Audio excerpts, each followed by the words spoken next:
ତୁମେ ଦେଖିବ ସାବିତ୍ରୀ ଓଷା ଆଗେ ଠିକ୍ ପ୍ରକୃତରେ ସ୍ତ୍ରୀମାନେ ସାବିତ୍ରୀ ଓଷା କରୁଥିଲେ ଗୋଟେ ସ୍ୱାମୀଙ୍କ ପାଇଁ, କିନ୍ତୁ ଏବେ ଆଉ ସେ ସାବିତ୍ରୀ ଓଷା ହେଇନଥାଏ।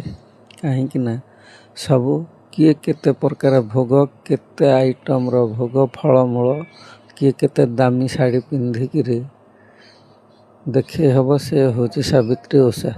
ତୁମେ ଚିନ୍ତା କରୁନ, ଏବେ ଦେଖ ସେଇମାନେ ତାଙ୍କ ଘରେ ସ୍ୱାମୀ ବି ଥିବେ, ତାଙ୍କୁ ବି ସୁଦ୍ଧା ଟିକେ ଗୋଡ଼ ଧରୁନଥିବେ କି ମୁଣ୍ଡିଆ ମାରୁନଥିବେ।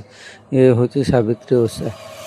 ସେ ସ୍ୱାମୀକି ମଧ୍ୟ ଆଉ ସେ ଭଲ ପାଇବା ନାହିଁ। ବହୁତ ଲୋକ ତୁମେ ଦେଖ, ମୁଁ ଗାଁରେ ରହୁଛି କିନ୍ତୁ ବହୁତ ଲୋକଙ୍କୁ ଦେଖୁଛି ବାଟଘାଟରେ ଯିବା ଆସିବା ଭିତରେ ମାନେ ଏମିତି ବ୍ୟବହାର ତ ରହିଲା ଭଲ ରହିଲା ନାହିଁ, ଆଉ ସେସବୁ ଭଲ ଆସିବ କେଉଁଠୁ? ମେନ୍ ତ ସ୍ୱାମୀ ସ୍ତ୍ରୀର ସମ୍ପର୍କ ଆଉ ଭଲ ରହିଲା ନାହିଁ, କଥାବାର୍ତ୍ତା ବ୍ୟବହାର ଭଲ ରହିଲା ନାହିଁ, ମୂଳ କଥା।